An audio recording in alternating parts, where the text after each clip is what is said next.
Hello everyone, good morning to all of you. आइए आज हम लोग व्यवहारवाद को पढ़ेंगे, जानेंगे व्यवहारवाद क्या है, इसके अर्थ को समझेंगे, इसकी विशेषताएं और महत्व को जानते हैं। क्वेश्चन रहेगा व्यवहारवाद से क्या समझते हैं, इसकी परिभाषा और विशेषता तथा महत्व को बताएं। इस तरह भी रह सकता है या फिर व्यवहारवाद से क्या समझते हैं, इसकी विशेषताएं एवं महत्व को लिखें। किसी भी तरह भी रहेगा तो आपको व्यवहारवाद के बारे में लिखना है। जानते हैं व्यवहारवाद क्या है। व्यवहारवाद की नींव सबसे पहले जो है ग्राहम वेल्स ने, आर्थर बेंटले, चार्ल्स मेरियम, इन सब ने 20वीं शताब्दी के प्रारंभ में ही इसका नींव रखी थी। सबसे पहले जो है ग्राहम वेल्स ने सन 1908 में अपनी प्रकाशित पुस्तक में ह्यूमन नेचर इन पॉलिटिक्स, ये इनका ग्राहम वेल्स का ये बुक है जो कि 1908 में प्रकाशित होता है और उसमें जो है इन्होंने व्यवहारवाद के बारे में चर्चा करते हैं।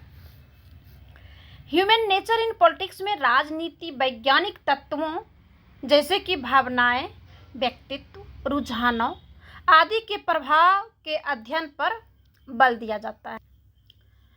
इन तत्वों के प्रभाव का विश्लेषण राजनीति में व्यवहारिकता का समावेश स्वयं कर देता है। ठीक है। और 1908 में प्रकाशित आर्थर बेंटले की बुक प्रोसेस ऑफ गवर्नमेंट, ये बुक है आर्थर बेंटले की। इन्होंने भी जो है 1908 में प्रकाशित करते हैं और प्रोसेस ऑफ गवर्नमेंट में राजनीतिक संगठनों एवं संस्थाओं के अध्ययन के स्थान पर राजनीतिक प्रक्रिया के अध्ययन का विश्लेषण का इन्होंने समर्थन किया है। इन्होंने जो है राजनीतिक जितने भी संगठन है और जितने भी संस्था है, इन संस्थाओं के स्थान पर राजनीतिक प्रक्रिया का अध्ययन जो होता है इसका जो है समर्थन किया आर्थर ने। इसी क्रम में 1925 में चार्ल्स मेरियम की एक बुक छपता है जिसका कि नाम होता है न्यू एस्पेक्ट ऑफ पॉलिटिक्स। इसमें जो है सैद्धांतिक अध्ययन के स्थान पर व्यवहारवादी तथा वैज्ञानिक अध्ययन की संस्तुति की। चार्ल्स मेरियम ने जो बुक लिखा न्यू एस्पेक्ट ऑफ पॉलिटिक्स नाम से, तो इसमें जो है सिद्धांत का वर्णन नहीं करके ये व्यवहार का वर्णन करते हैं और व्यवहारवाद के साथ साथ वैज्ञानिक अध्ययन करता है, मतलब साइंटिफिक मेथड से जो है इन्होंने अध्ययन किया।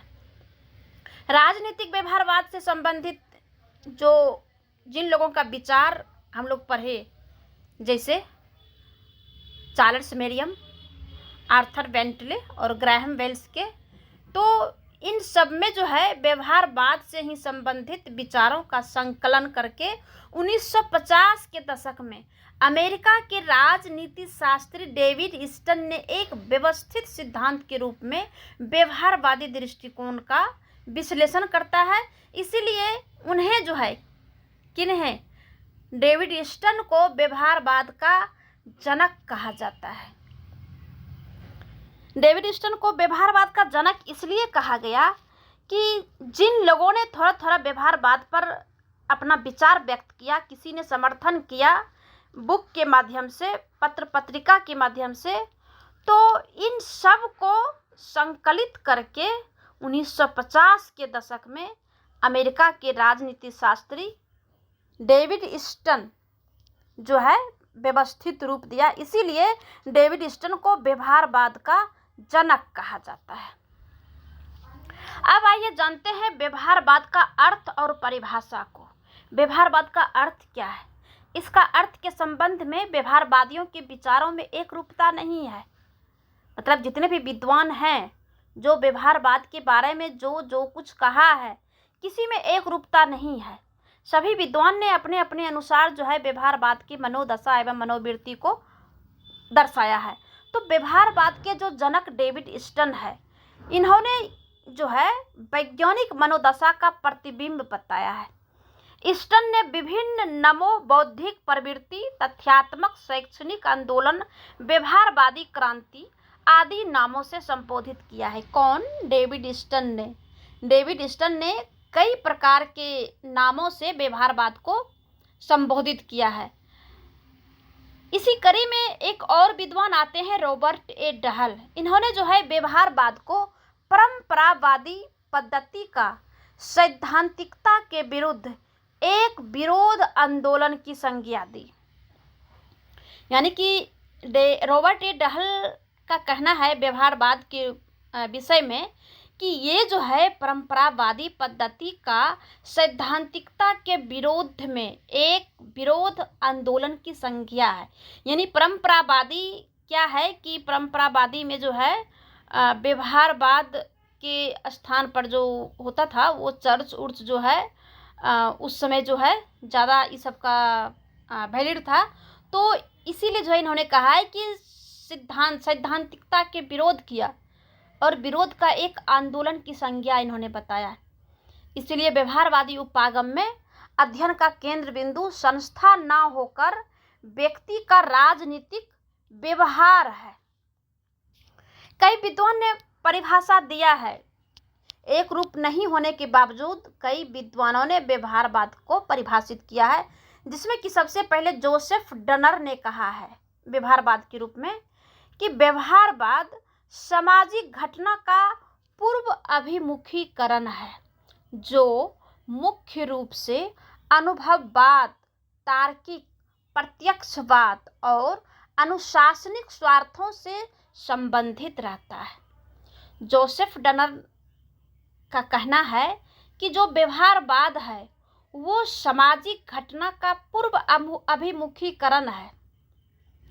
यानी कि समाज में जो घटना घटी उसके पहले जो है पूर्व अभिमुखीकरण है, यानी पहले के अभिमुखीकरण है, जो कि मुख्य रूप से जैसे कि एक्सपीरियंस कहते हैं और फिर लॉजिक रूप से जो देखा जाता है, ठीक है, जैसे कि अनुभववाद, तार्किक प्रत्यक्षवाद, अनुशासनिक स्वार्थों से संबंधित रहता है। ये कहना है जोसेफ डनर ने। डेविड ट्रूमैन ने कहा है व्यवहारवाद के बारे में कि व्यवहारवाद एक ऐसे विचार का प्रतिनिधित्व करता है जिसका उद्देश्य सभी राजनीतिक घटनाओं को मानव के अवलोकित तथा अवलोकनात्मक व्यवहार के आधार पर विवेचित करता है। ये डेविड ट्रूमैन ने कहा है। अब आइए जानते हैं कि व्यवहारवाद की विशेषता क्या है। डेविड ईस्टन ने अपने लेख में, अपने जो आर्टिकल है the current meaning of behaviourism, इसमें जो है व्यवहारवाद के कई विशेषताओं का उल्लेख किया है, जिसमें कि पहला है नियमितताएं। मनुष्य के राजनीतिक व्यवहार में हमें नियमितताएं तथा अनियमितताएं दोनों ही देखने को मिलती है। ये डेविड ईस्टन ने अपने आर्टिकल में, आर्टिकल का नाम है the current meaning of behaviourism, इसमें जो है इन्होंने विश्लेषण किया है। एक ही समस्या के प्रति समाज के व्यक्तियों के दृष्टिकोण अलग अलग होते हैं। ये कहना है डेविड ईस्टन का कि एक ही समस्या के प्रति समाज के जितने भी लोग होते हैं, अभी भी हम लोग देख सकते हैं कि जो समस्या समाज में है उसमें सभी लोगों के सोचने की जो दृष्टिकोण है वो अलग अलग होता है, लेकिन विचारों में कुछ ऐसे समान बिंदु मिल जाते हैं जिनको कि एकत्रित करके शोधकर्ता नए सिद्धांतों का निर्माण कर लेता है। इन समानताओं को सामान्यीकरण व सिद्धांतों के माध्यम से प्रकट किया जाता है। यानी जो रिसर्चर होते हैं वो क्या करते हैं, वो सारे जो विचार होता है उसे एकत्रित करके वो एक शोध में जो है संकलित करता है और उसे सिद्धांत के माध्यम से वो प्रकट कर देते हैं। क्योंकि जो अगर हम कोई रिसर्च, अगर हम पेपर लिखेंगे, अगर कोई घटना पर अगर हम रिसर्च करते हैं तो वो घटना तो व्यवहार हो गया, लेकिन हमें उस घटना को बुक में, किसी भी किताब में एकत्रित करना है तो उसे सैद्धांतिक रूप में करना पड़ता है। दूसरा है सत्यापन। ये राजनीतिक व्यवहार के सामान्य परिणामों तथा सिद्धांतों का सत्यापन करता है। सत्यापन के उपरांत संग्रहित तथ्यों में वैज्ञानिकता की मात्रा बढ़ जाता है। तीसरा जो है शुद्ध तकनीक है। व्यवहार के अध्ययन हेतु एकत्र सामग्री को पर्यवेक्षण, परीक्षण तथा शुद्ध तकनीक के माध्यम से इसे हम समझ सकते हैं। अगली विशेषता है परिमाणीकरण। उसका प्रमाण क्या निकलता है? सामग्री का प्रयोजन के संदर्भ में मापन तथा परिमाणीकरण किया जाता है। आगे है मूल्य निरपेक्षता।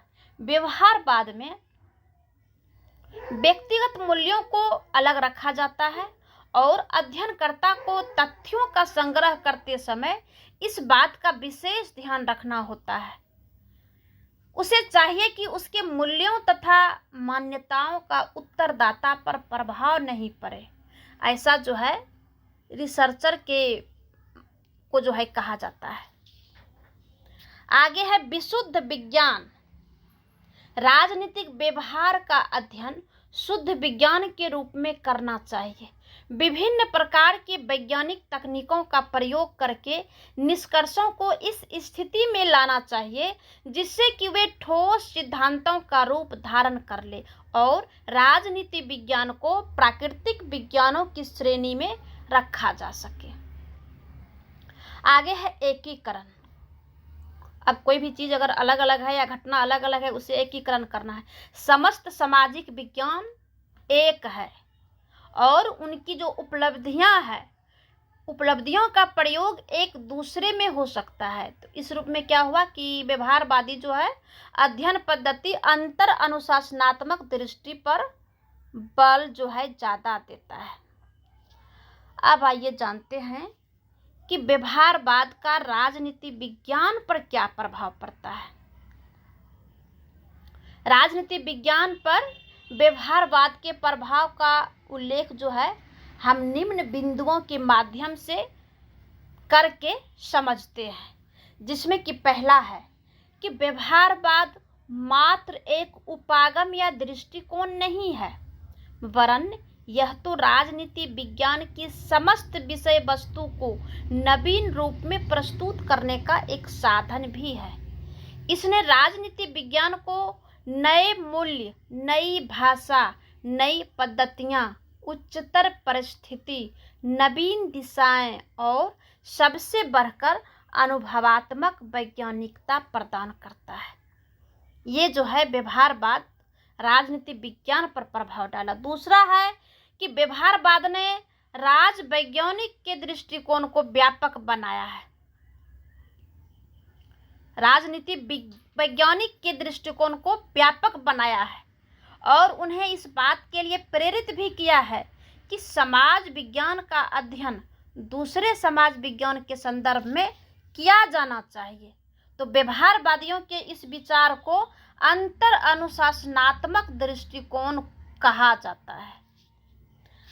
आगे है व्यवहारवाद ने राजनीति विज्ञान को यथार्थ के धरातल पर खड़ा करने का प्रयास किया है। क्या किया है? व्यवहारवाद ने राजनीति विज्ञान को यथार्थ के धरातल पर, वास्तविकता पर जो है खड़ा करने का कार्य किया है। उसने इस बात पर भी बल दिया है कि राजनीतिक विज्ञान, जो है वैज्ञानिक का संबंध क्या है, राजनीति को वैज्ञानिकता से क्या संबंध है और ये क्या है से है, न कि क्या होना चाहिए। मतलब व्यवहारवाद राजनीति विज्ञान को यथार्थ या वास्तविक धरातल पर खड़ा करने का कार्य किया है। उसने यह बात पर बल दिया है कि राजनीति जो है वैज्ञानिक का संबंध क्या है से है, न कि क्या होना चाहिए।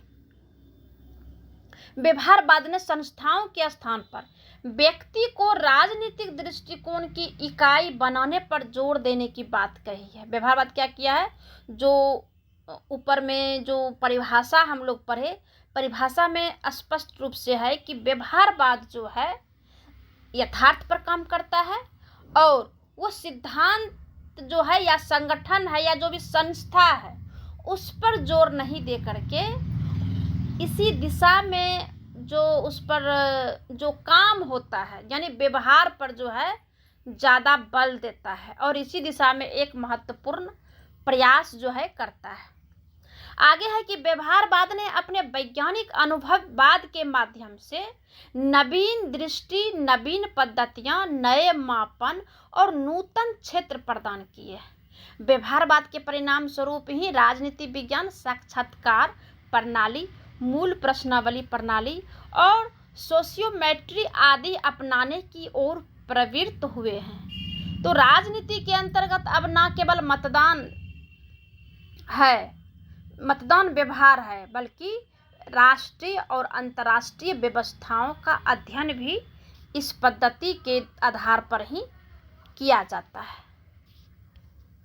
आगे है व्यवहारवाद के हम लोग जो है महत्व पर प्रकाश डालते हुए, व्यवहारवाद के महत्व पर प्रकाश डालते हुए रॉबर्ट रेड हल ने कहा है कि व्यवहारवाद राजनीतिक अध्ययनों को आधुनिक मनोविज्ञान, समाजशास्त्र, मानव शास्त्र, अर्थशास्त्र के सिद्धांतों, उपलब्धियों और दृष्टिकोण के निकट संपर्क में लाने में सफल हुआ है। तो ये रहा व्यवहारवाद। धन्यवाद।